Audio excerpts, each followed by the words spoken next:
সরকারি চাকরিতে কোটা ইস্যুতে হাইকোর্ট থেকে সমাধান আসা উচিত বললেন প্রধানমন্ত্রী।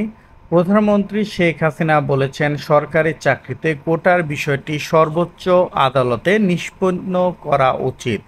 তিনি বলেন, হাইকোর্টের রায়, এটার বিরুদ্ধে এভাবে আন্দোলন করা এটা তো ঠিক নয়। কারণ আমরা সরকারে থেকে কিন্তু কোনো ব্যাপারে একথা বলতে পারি না।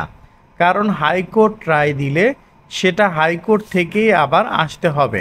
প্রধানমন্ত্রী শেখ হাসিনা আজ রোববার সকালে যুব মহিলা লীগের 22তম প্রতিষ্ঠা বার্ষিকী উপলক্ষে নেতারা গণভবনে তার সঙ্গে সাক্ষাৎ করতে এলে তখন তিনি এই কথা বলেন।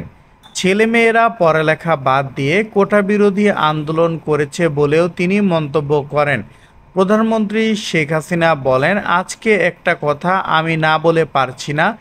আমরা দেখেছি যে কোটা আন্দোলন, আমাদের মুক্তিযুদ্ধের জন্য যে কোটা সেটা বাতিল করতে হবে, নারীদের কোটা বাতিল করতে হবে, এ ধরনের নানা কথা শোনা যাচ্ছে।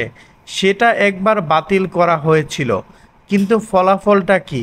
তিনি বলেন, পাবলিক সার্ভিস কমিশন পরীক্ষার হিসাব যদি দেখা যায় তাহলে দেখা যাবে আগে কোটা থাকতে মেয়েরা যে সংখ্যক সুযোগ সুবিধা পেত সে সুযোগ সুবিধা গত কয়েক বছরে পায়নি।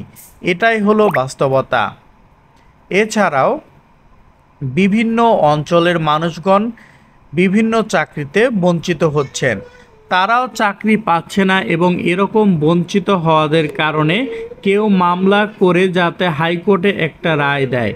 হাইকোর্টের রায়টা আমরা সব সময় মেনে নেই, কিন্তু আমরা এখন দেখলাম কোটা বিরোধী আন্দোলন এখন আবার গড়ে তোলার চেষ্টা হচ্ছে।